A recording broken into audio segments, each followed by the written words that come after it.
Hello, everyone. Welcome back to the Wyatt Claypool Show. Hopefully, at this point, you see me as kind of a straight shooter. I don't like Justin Trudeau as much as the next guy, but just because I don't like Justin Trudeau doesn't mean I like every single person who puts the conservative label in their party name. Doug Ford is the primary example I always use for a conservative that's not actually conservative. I'm not somebody who looks for complete purity in politics, but I'm someone who wants just the basic level of conservatism in order for me to vote for you. Like Aaron O'Toole, Doug Ford has just never met that bar for me at all. And that's why I have on my guest today Belinda Karahalios, the former MPP from the riding of Cambridge, to talk about what's going on in Ontario. Her and her husband Jim have been running the New Blue Party of Ontario for a couple of years now, and in my opinion, it's one of the small parties that's an actual up and comer, not simply a party based around the fact that the Doug Ford PCs aren't doing it well enough. They aren't, but the New Blue Party is an actual alternative. So thanks for coming on the show today, Belinda. Thank you so much for having me, Wyatt. It's such a pleasure. Absolutely. It's been a while. I people who used to watch the National Telegraph back when we just did live stream shows to supplement the writing we did online might remember you guys. Yeah. But since Bill C-18 came out, thank you, Justin Trudeau, and I can no longer write articles and distribute them on Facebook. I have been forced to come to YouTube. In a certain sense, I actually do owe it to Justin Trudeau, or I would still be a nervous wreck writing articles and not talking and interacting with people. But yeah, I wanted to have you on today because I see constant news stories every week, every month, where I'm like, oh my goodness, what are the Ontario PCs doing? They could be popular tomorrow if they just started being conservative. And every single week, I just see more taxes, higher spending, more subsidies, and they're literally becoming the biggest asset of Justin Trudeau in the country. Even David Eby's BC NDP government in British Columbia goes after Justin Trudeau. They'll attack Justin Trudeau. Doug Ford might be Justin Trudeau's best friend at this point. I don't get it. But maybe from your guys' perspective, you can kind of lay out a bit of a timeline and kind of the state of the province right now in Ontario. Well, Doug Ford really is Justin Trudeau's best friend. Him and Chrystia Freeland. And we have, video proof of that that's shown on the media. We shared on our socials, where he talks about he can pick up his phone any time of the night and call Chrystia Freeland. And it makes sense because all their policies are identical. I mean, if you want to compare even the provincial Liberals to the Ontario PC party, we look at outspending. You talk about debt, and the PCs have outspent the Wynne McGuinty Liberals, outspent them in shorter amount of time. So it was $142 billion over 10 years for the Liberals. And the Doug Ford PCs, it is $99.1 billion since, as of March 2024. So that, 6 years in power. This is what they've done. Like it's ridiculous. And it's a joke. Like, they claim to be conservative. Nothing they have done is conservative. And, I think the thing that bothers, I don't want to say bothers me the most, but is just so telling is that we know that an early election is coming. Like, we know that it's coming. He's not hiding it anymore. And it's when he tries to be conservative. So, he was pro-injection sites. No, we got to have the drug injection sites. And now he's trying to backpedal just a little bit on that because he wants to have these little conservative sound bites, this little conservative messaging to try to pull those people back in. But actions speak louder than words. And like I said, we look at the staggering debt that we have in our province. We look at what's happening in the schools. We look at the subsidies. I mean, if you didn't know that we had conservatives in power in the province, you would swear that we were still under Liberal rule. Justin Trudeau literally partnered with Doug Ford for both the EV battery, the EV factory for Honda, as well as the battery plant for, I think it was actually some German company that were it's just subsidy politics. This is where the Ford PCs, there's a few other issues that really bother me, but where they just stop being conservative at all. It is when they're called progressive conservatives, they should really just rename themselves the Progressive Party, because it's just what the Liberals are. It's basically what the NDP is. Other than that, they kind of give a little bit of some lip service towards conservative ideals once in a while. They basically will, every once in a while, he'll kind of try and emulate his much more conservative brother, Rob Ford, and go after the bike lanes and go after, avocado toast eaters. But he'll pass the same policies. He got in on a message of basically getting rid of woke social policies, woke social curriculum from our schools in Ontario. And he's now Mr. Soji 123 in Ontario. He's a big fan of it.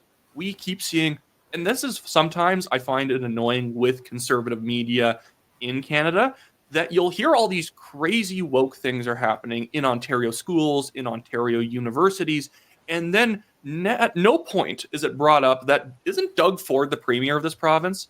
Wasn't Stephen Lecce the guy who, when he was brought in as the education minister originally, that he was going to tear down all this stuff and remove it from the classrooms? Like, no, not at all.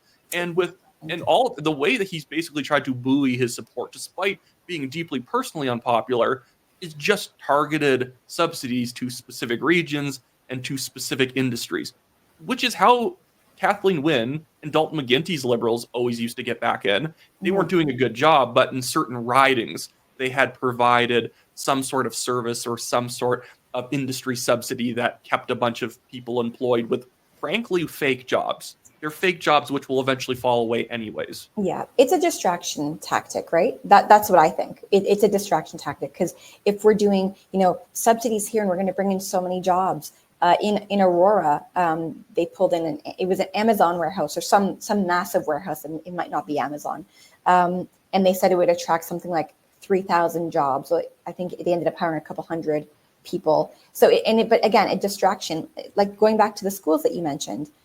They talked a big game. Yeah, we're gonna get rid of Kathleen Wynne's sex ed agenda. We're gonna get rid of all the woke stuff in the schools. Not only did it not happen, but we have proof. Bill 67, when it was tabled back when I was an MPP, Laura Lindo, the NDP MPP at the time for Kitchener Centre, tabled this bill about fining children for subconscious racism, and every single PC MPP voted in favor of this bill. Every single one. What's his face? Sloan with his Ontario party, that has disappeared. Even his guy voted in favor of it. I forget which guy who was his guy Rick Nichols. Yeah, Rick Nichols was his guy. And then they're like, oh, well, we didn't read the bill. I'm like, then you shouldn't be in the provincial parliament if you can't read the bill. Shame on him, because he was an MPP for many, many years. And, the least you can do is read the legislation. And the bill was maybe 7 pages long. It was a joke. It was something you could have read with your morning coffee. You know what I mean? And it was to not, either he read it and didn't understand it, which, come on, or you just didn't bother reading it. But if that's the case, then don't vote. A lot of these MPPs, either they don't care or they don't realize how much is at stake. When you're voting for something like this, something that can directly affect our children, something that is telling them to be victims, and that, oh, you better not think a certain way because you're a racist. It's ridiculous. And so, like I said, actions speak louder than words. Doug Ford was one of the politicians who attacked parents protesting against gender theory. He's the same guy who will then go after woke cultural stuff every time there's a mini fake controversy within the media between himself and, some random far left host or whatever. The thing is that honestly, it's almost like he's also an ally of the legacy media. The legacy media gets in fake fights with Doug Ford to still think like he's some conservative battle axe, when he's just not. And he actually makes a bad name for conservatism, because what he ends up doing whenever he does do something that's seemingly conservative, like opening up the green belt, he's not actually opening up the green belt so that people can actually build homes to live in. It's so his friend can have this 1 square kilometer for a condo project and no one else gets anything. And also the green belt's going to expand into this area, blocking other people from being able to build. Oh, well, he's privatizing healthcare. He's not actually privatizing healthcare. He's not giving people more choice. He is giving a friend's firm or a PC party allies firm the ability to basically have contracted out work from the public system. So the most recent example of friends benefiting, and I'm careful to say that, right? I want to be very careful saying that, but it's the bike lanes. You mentioned the bike lanes just a few minutes ago, and I don't remember which news outlet reported on it, so forgive me there. However, it was reported that there was a group just last year who were against the bike lanes, and they met with MPP Christine Hogarth, Etobicoke Lakeshore, about it. And this group just happens to be made up of one former PC candidate and other donors to the PC party.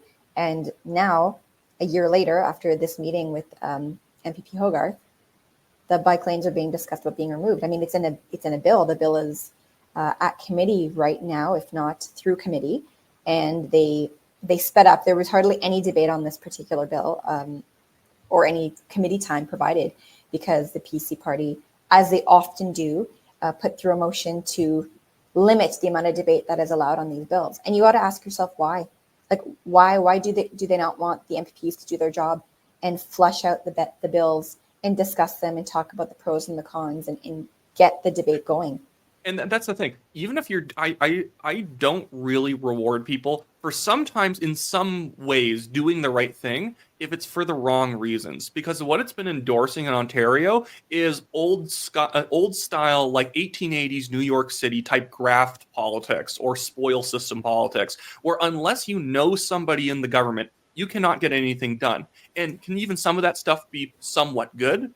Sure. But do you think that this is going to be good for conservatism or the province in the long run, especially when the macro stuff is not being done right? I was actually blown away when I found out today just how high the taxes were in Ontario. Because you doing your basic research, you're like, well, the top marginal tax brackets are only up to 13% for income taxes in Ontario. And then you realize that they surcharge you 20% for all taxes that you pay above like $5,200, and then it jumps to $3,500 at like $7,200. So everyone's paying way more taxes than the actual brackets indicate. And has Doug Ford taken care of any of this? Like, No. not at all. Not at all.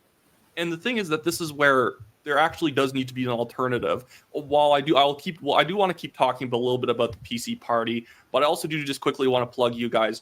I want to talk about the policy declaration that your guys' party has released, which is very uncommon for small parties to do, in the sense that a lot of small parties, it's a few people who don't like the way the current guys are doing it, but not well organized enough to actually put something together that voters can have confidence in, could get into government and govern.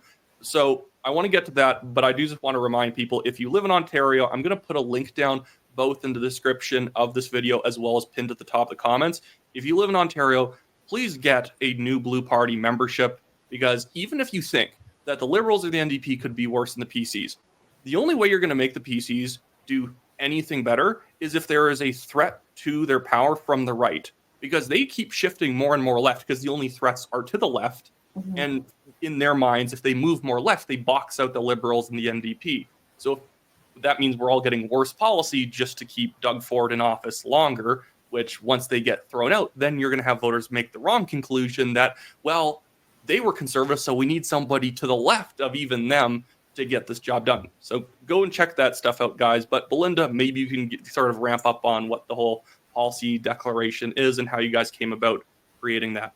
Yes, thank you. It's actually really exciting. So we promised our members and supporters from the very beginning that we would take this seriously, this endeavor of running a political party in Ontario.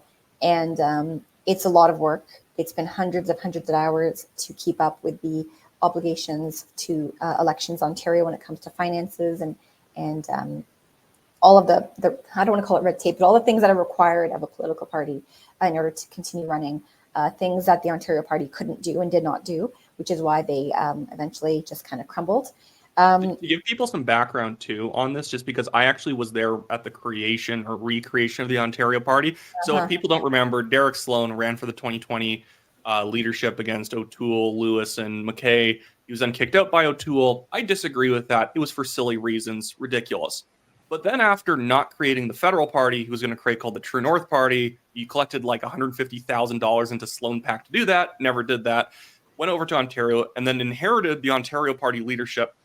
And there was this big drama going on about why won't the New Blue Party and the Ontario Party combine?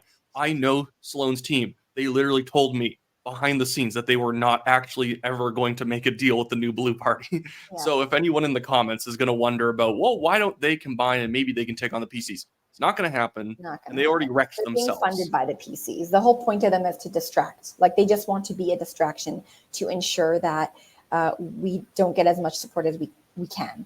But, you know, going back to the policy declaration.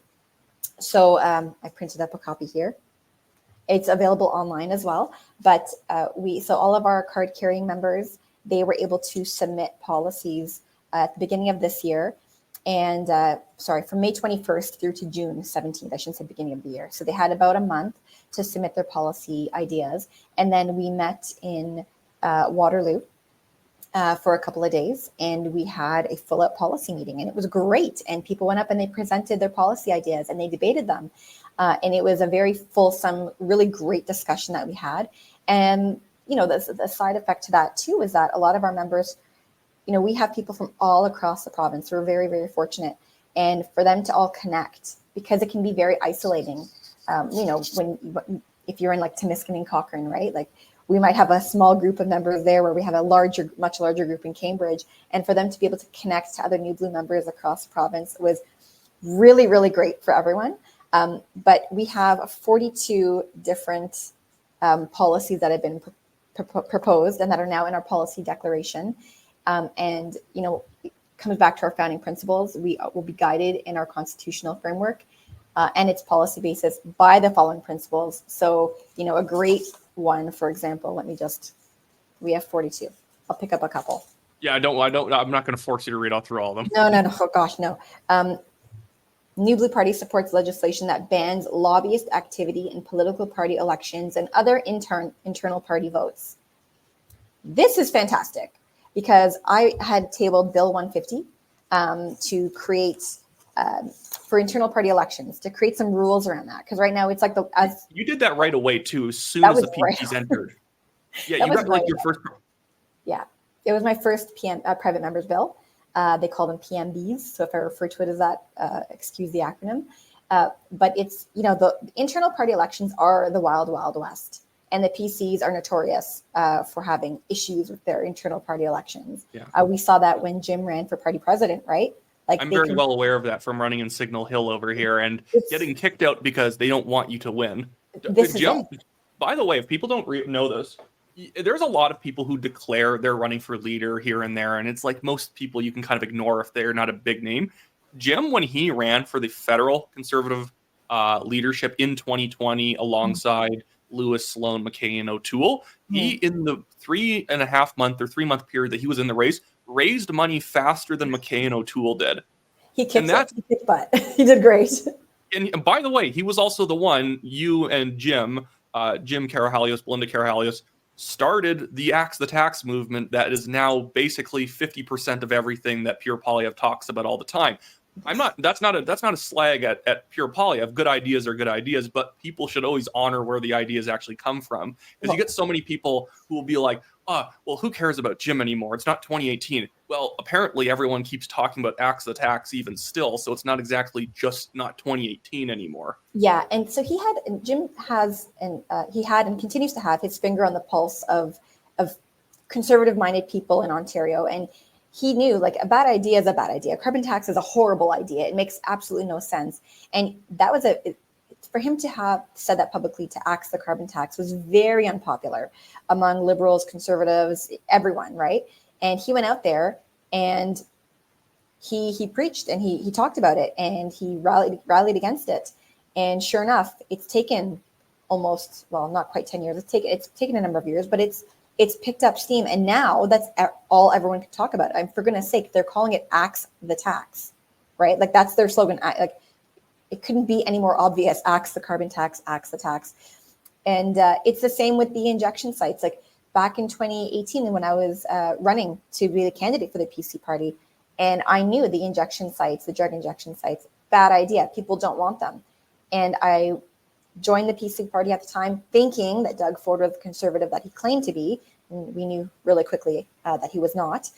And I was told to be quiet about that. We're not talking about that. They continue to fund them. This is a liberal idea, a liberal policy that they not only continue to fund, but they increased funding and opened up more sites while they have been in power. And I remember for the 2022 general election debating with the other Cambridge candidates, and it was through the Chamber of Commerce, the Cambridge Chamber of Commerce, and that came up. And I was the only one saying like, this is not something we need for our community. We can use taxpayer money in a better way. And all the other parties, the Greens, the NDP, the Liberal, and the PC, they all agreed, no, injection sites save lives. And that's always a big sign that consultants and lobbyists have taken over your parties, when you can't even say something where you, even without someone having to show you numbers, a room of people, 75% of people at least in the room are going to be like, wait, oh my goodness, how much money are we giving to injection sites? Wait, you guys know this is not working out and you're still standing beside it. But maybe this is because I actually derailed you a bit, but bring up consultants and lobbyists, maybe we should go back to your bill that you tabled in 2018 in order to crack down on lobbyists and consultants trying to control nominations and leadership races. Control nominations, we want to crack down on voter fraud in the internal political party elections. Get Elections Ontario involved with that, right? It's not going to cost any money to do so, but to make it a punishable offense. Because right now you can go in, bring your box full of ballots or whatever you choose to do. We had issues in Hamilton, in the Hamilton ridings back when Patrick Brown was the PC leader.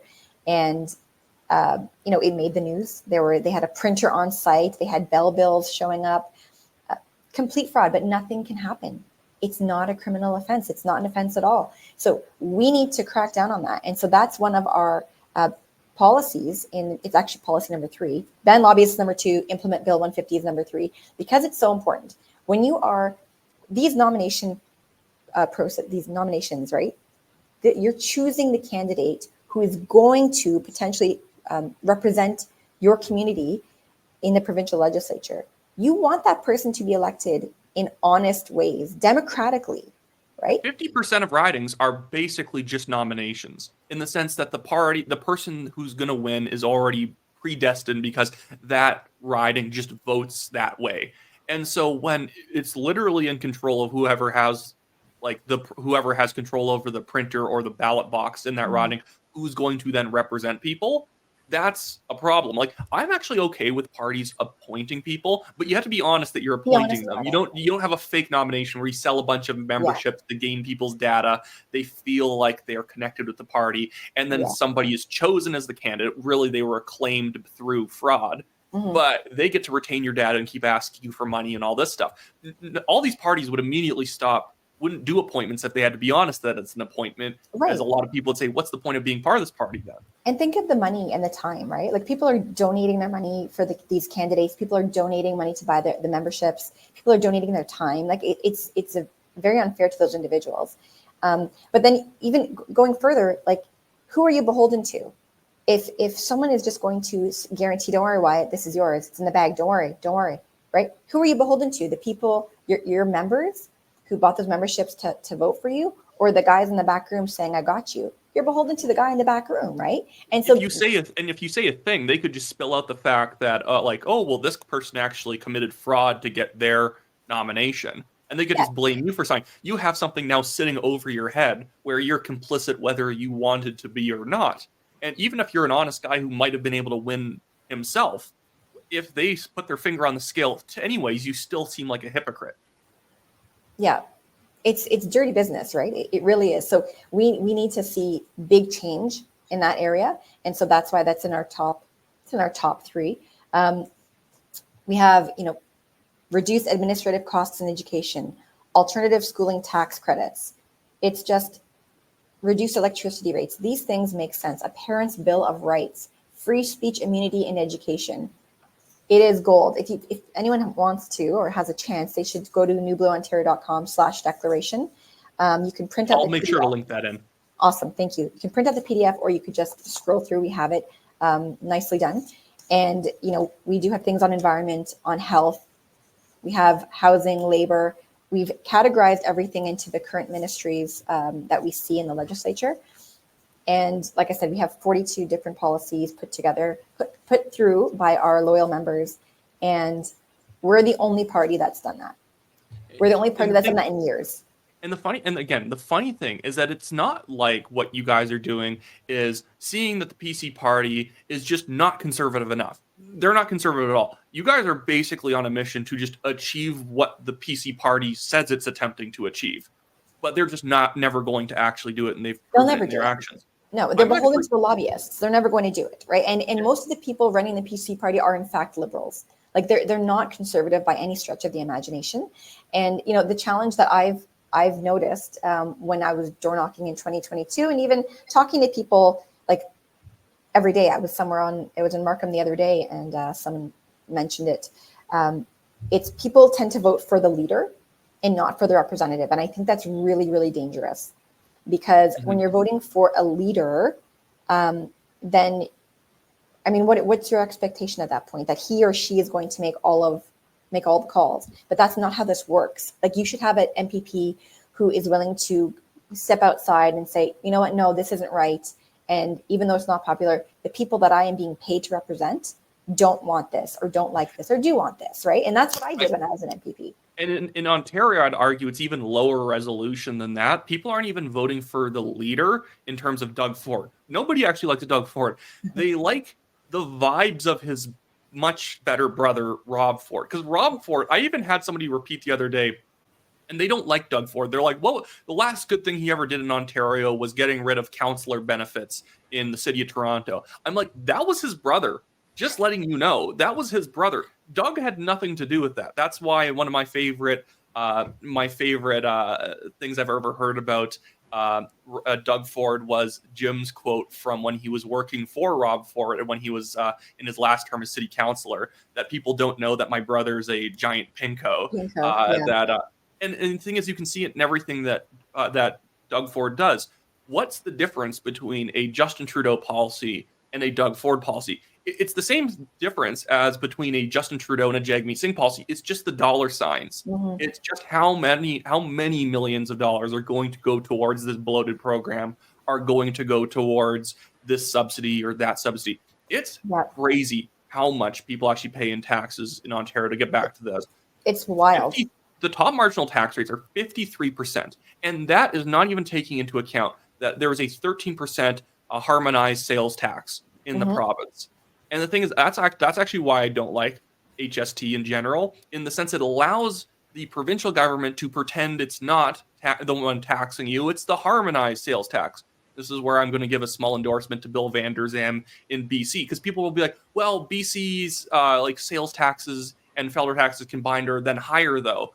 But the thing is that the BC government has to be honest about it, the fact it is taxing people that high. Mm-hmm. It has to say that we are the ones taxing you guys. And so that's, shame on them. But in Ontario, even this happened recently. The Ontario government was actually getting close to balancing the budget, not on purpose, by accident. By accident. They brought in $1.5 billion more in tax revenues than they had assumed that they would. Ontario, by the way, has the highest debt per capita levels of any jurisdiction in North America. And then they also had their, I think it was, they may have brought in $2.5 billion. Actually, I think it was the debt payments, interest payments.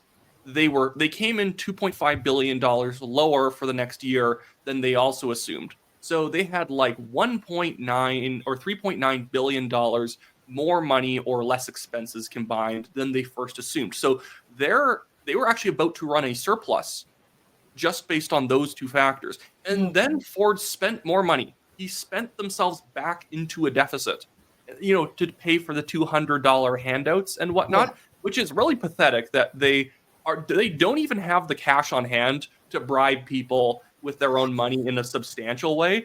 Back in the day in Alberta, if people remember Ralph Bucks, when Ralph Klein cut Albertans a check from their own tax dollars, he at least gave people like a substantial amount of money, especially for 2005.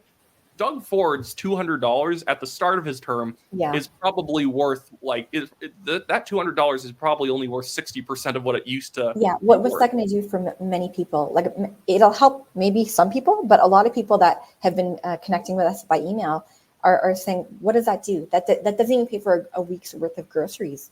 How much does it cost to administer this program? How much does it cost to even send out the stuff?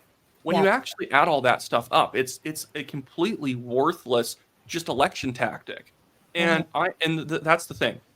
Honestly, this is where conservatives need to just get back to fundamentals. If anything, I almost feel it's the people almost find it like cute every time we start talking about lower taxes. Maybe we should reduce tax brackets. Maybe the surcharge on your taxes should be eliminated, because that's a complete that's a trick to pretend that the government isn't taxing you as much.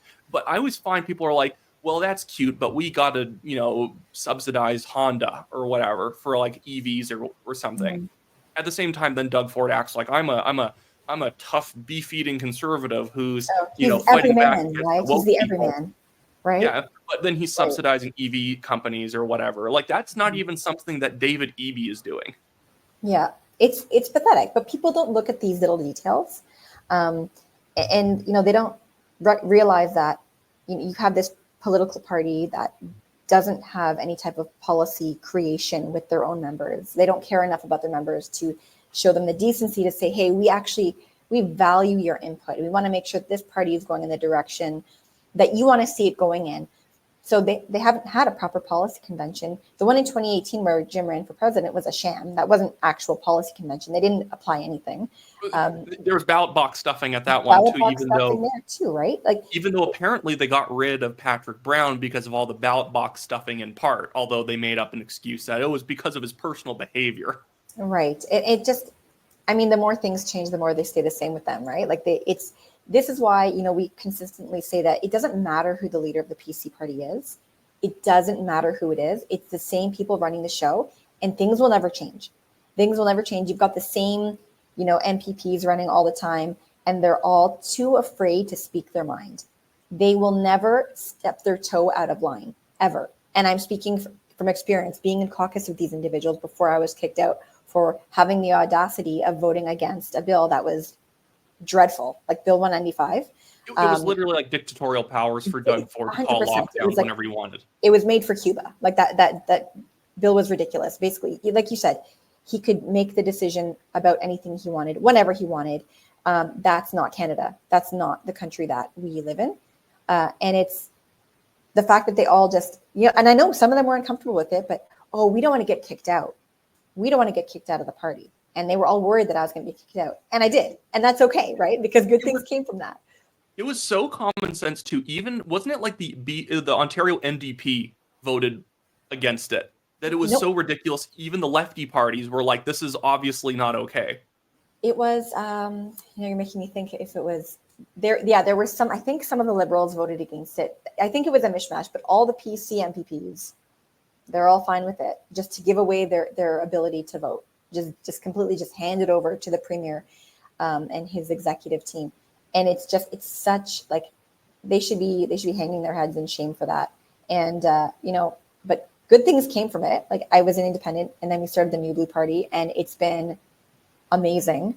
But really and truly, just the amount of change we were able to make in my 2 years with the New Blue Party and a little bit of time as an independent. We were able, as you had mentioned earlier, about like steering that ship in a different direction, putting that pressure. We were able to make a difference with one sitting MPP, just, hammering them from the other side. It was amazing. Like that bill 67, after we shamed them in the media and over social media, they let it die at committee. They were too afraid to move on it because they knew that we were just going to keep hammering them. And that's all it takes is one MPP who has the guts to speak up and the brains to say, like, these are not good ideas. By the way, if people don't know, because so often people will attribute good things happening to the loudest voices on social media, even though they haven't done anything to help out. I even did a report on this. Randy Hillier, who's running like the Populist Party of Ontario, wherever, but then dropped out and decided not to run. He gets artificially a lot of credit around COVID era stuff, even though he never showed up to the legislature at all. He didn't vote. He skipped the vote. he literally didn't show up to the legislature for 2 years, basically. Yeah. It was insane. And he was, stuff like that annoys me. If you're going to be a principled conservative, you actually have to show up and do the job, not just declare it on Twitter. But people don't even realize that you and Jim Jim and the New Blue Party in general, prevented or basically defeated the vaccine mandate on Ontario nurses and doctors. There was going to be thousands of people fired, but you guys actually pushed out the press, the information on this to get enough people outraged. The Ontario government actually backed off of it preemptively. There was a few times where they were going to basically not let patients into the hospital who weren't vaccinated. It was like, looking back on it, it still blows my mind. But those vaccine mandates, they're still happening in the hospitals today for a lot of these healthcare professionals. And it's because even though the PCs have the power to say, no, hospitals, you can't do this, they're just wiping their hands and saying, well, we haven't mandated it. It's the hospital that's doing it. Well, you know what they could do? They could just say, hospitals, you can't do that. But they're choosing not to. And it's just like with what's going on in the schools. They can very easily say, parental bill of rights, like we're proposing in our policy declaration, and parents have the first right to educate their children in the way that they want to when it comes to sensitive topics, but they don't. They just brush their hands of it and say, well, that's a school board thing, or that's a hospital board thing. That's not an us thing. And this becomes this happens all over the country, is that eventually, and it's not that it's destined, good parties are able to avoid this in time. The problem is a lot of parties end up becoming obsessive about the views of people who live in ridings that are never going to vote for them. And not even exactly everyone who lives there, but very specific, the cocktail party circuit type set of people. That's what happened to the BC Liberals in British Columbia. They were supposed to be the big tent party for everyone from the center to the right. And it ended up becoming the party for consultants in Vancouver. The Ontario PCs in 2018 actually ran on, in effect, a socially conservative platform, and it paid dividends in a lot of ridings because it turns out most people aren't woke progressives. And then, but because all of their party's friends, all of their, lobbyist friends, every one of their people that they respect the opinions of in the media, they all live in downtown Toronto. And so it becomes a party that is constantly bending over backwards to please those who would destroy them if they could. That's always the funny thing, is people who are trying to please those who would ruin you for no other reason than they like the Liberals and the NDP still better. And so then the PCs end up being the worst of both worlds. Yes, they can get reelected, but that's only been because of the lack of merit of Stephen Del Duca and Andrea Horwath, and probably again with Merritt Stiles and Bonnie Crombie. Ford's not popular. He's just the least incompetent out of the three of them. But that's not exactly an endorsement. He's the most competent at passing bad legislation. Truly, and I'm not just saying this to be hyperbolic, I don't know what would change if the Liberals or the NDP beat the Ford PCs. I don't actually know how it would change. Was they going to spend even more? Because Doug Ford's already busting out the spending. And someone will be like, oh, the spending only went up 3 or 4%. But that's 3 or 4% over what was already putting the province into deep debt and massive amounts of, like, this is Ontario needs, like what they're doing in the U.S. with Elon Musk and Vivek Ramaswamy. Just got to go through all these departments, audit them, and cut stuff that is not working. There's so much waste. And it's wild. But, the fact that the PCs spent more than the Liberals pre-COVID spending, like people, I say that all the time, is people forget they're spending more money, and we're not even getting more from it. Like, everything still is, while I'm not the official representative for Cambridge anymore, I still get people, coming up to me when I'm out or calling me and still complaining. I'm at the hospital for so long, I can't be seen, even though I'm with a child. I can't find a family doctor. It's just, nothing has gotten any better. And cost of living has gone up. And the PCs are just, standing there, beating their own drum, saying how great they are, and trying to push through an early election to hold on to the power that they currently have. The reason they're also doing that is because if Pierre Poilievre becomes the next Prime Minister of Canada, standards might go up on what it takes to actually be considered a conservative government in this country. Right now, Doug Ford can't really be compared to anyone, so people can't remember what an actual conservative is like. I'm in Alberta, and I can even tell you, like, Danielle Smith's kind of the same way. The budget went up about 14% in her first year on nonsense. We have $7 million, just as a microcosm of the problems. $7 million goes to anti-racism grants every year. which is basically funding your own destruction. It's going to go to left-wing groups who are going to collect data and pass it over to the NDP someday. And it's not making the place less racist. It's making the province more racist by obsessing about race. But if Poilievre becomes the prime minister on a mandate that he kind of has to cut spending, he has to do a lot of stuff or he's going to get thrown out quite quickly. If he starts doing that stuff, Doug Ford is going to look like a complete simpleton compared to him. That's why Doug Ford needs the election before Poilievre gets in. Yeah. And There's to also give somebody a compliment, I do give Jamil Javani a lot of credit that when he replaced Aaron O'Toole in the federal for the federal riding of Durham in the by-election, it's telling that one of the things Jamil made sure to say at his by-election victory party is calling out how much of a disappointment Doug Ford and Stephen Lecce had been, especially on social policy. He didn't do that by accident or something like that. Something slipped out. He did that because you can't kick him out after the guy's just won the by-election. It's his moment. And that that guy used to work inside the PC party. Yeah, he was appointed by them. Yeah. He was appointed. So that guy, even he feels the need to spill out onto the floor of just how bad the Ontario government has been. Yeah, you can't make this stuff up, right? Like, it's wild. I forgot to mention, because you had talked about HST, our policy number 18 would be, we support tax relief, cutting Ontario's HST from 13 to 10%, with a long-term objective of scrapping the HST entirely.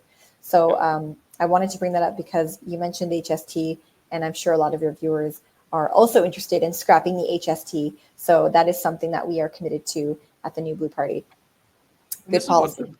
That's a fantastic one. And that's when I hear all this fear-mongering in Canada that Donald Trump is going to be the U.S. president again, Canada is going to get hammered economically. It's like, we're only going to get hammered economically because right now in Canada as a country, as well as on the provincial level in places like Ontario and British Columbia, the economy is bad or comparatively non-competitive because of the government. If we just cut regulations, cut taxes, we could actually be a threat to the U.S. and have jobs coming up to places like Ontario or British Columbia or New Brunswick or wherever. Even for the maritime provinces, I was trying to yell at the Blaine Higgs campaign, because Blaine Higgs was actually doing an overall pretty decent job, but you don't run on a tax cut if you're in government. You cut the taxes and you run on the fact that you cut the taxes. Exactly. Blaine was actually a good premier. But like so many people in progressive conservative politics, they eventually give over the functioning of their campaigns or government to consultants. And they're like, we don't want to cut taxes now because that could be controversial.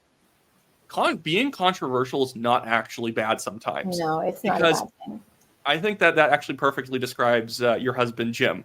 Controversial, but he's right. And that's why it's controversial, because people don't want somebody saying the correct thing. They just want you to just pretend everything's fantastic and say nothing. You want to be controversial on issues that you can win on and that you're correct on. That's like immigration. On a federal level, the Conservatives should be running on cutting immigration down to like 100,000 new permanent residents a year. Shame on them if they don't actually run on a specific number and they just keep it vague. Because and if anyone in their party says, we don't want to run on that because someone might criticize us, let them, and then beat them in the public square and show how their economic plan and their high immigration rates are going to hurt the country. That's how you do this stuff. You run on something that you can win on, but you can also, you're correct on as well. I find so often people just run on inoffensive stuff. It's because they're afraid. That's all it is. It's fear. They want to be liked by everybody and they want to win. And they instead of taking a side, they sit on the fence. That way, maybe you're not sure. Maybe you like immigration. I haven't said anything against it, so you're going to vote for me, but you don't like it. And I really haven't said I'm for it, so you'll vote for me too. I can't stand that kind of politics. Say what you mean and mean what you say. Just you're either going to vote for me because you love it, or you're not because you hate it. But at least there's honesty on both ends, right? I'm not going to. And people even forget, it's not like I'm saying, take a hit for doing the right thing. I'm saying benefit by doing the right thing. Again, I'm using the Alberta example. I always find it so hypocritical. Every PC, UCP premier or party leader over the years always basically stands in front of a giant photo of Ralph Klein, says, wasn't he such a great premier, a fiscal hawks, respected social conservatives, all this stuff. And they're like, now let's do none of what he did. And then they never do anything. John Chrétien is like 10 times the conservative that Doug Ford is. And he's not even a conservative because he actually could cut spending. He could balance a checkbook. Oh my goodness!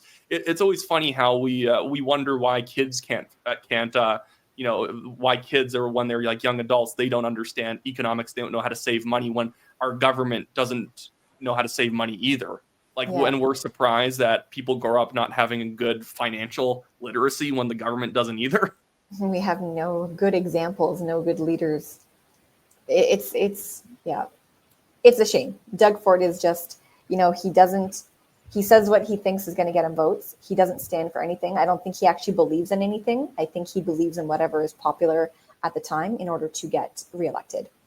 And that's where I use the example. It feels like New York City in the 1880s. It's graft politics, just relationships, coalition building, but not around principle or ideology, just around, did your city get a new factory that we subsidized? Did you get that $200 handout that we just put out? It's just cobbling stuff together, getting people in positions who have large data lists that they can give you for the next election. You're not earning these votes because you actually did something right. You're just able to have better access to those voters than the other parties do. Mm-hmm.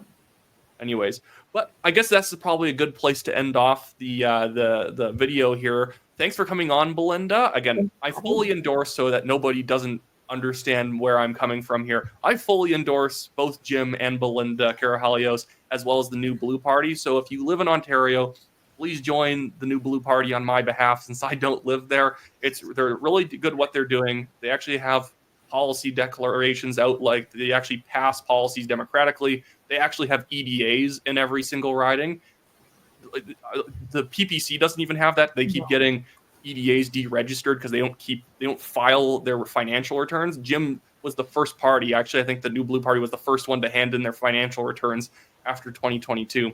So, and I will say that we are, because the election is happening early this year, we are looking for candidates. So if you want to get involved in the New Blue Party, you, the viewer, please do get online, newblueontario.com, and check out our candidate application, because you can make a difference, and let's change it up. Perfect. I'll make sure that the policy declaration, the website's linked in the description below as well. If you guys like pure polyev on a federal level, it's not rational to be voting Doug Ford on provincial level in Ontario. You can't eliminate the gatekeepers and do all this stuff that they want to do on a federal level, while then having Doug Ford be the man that, if federal taxes are cut, he might then fill in the gap by raising taxes. You need real conservatives across the board, or stuff's not going to get done.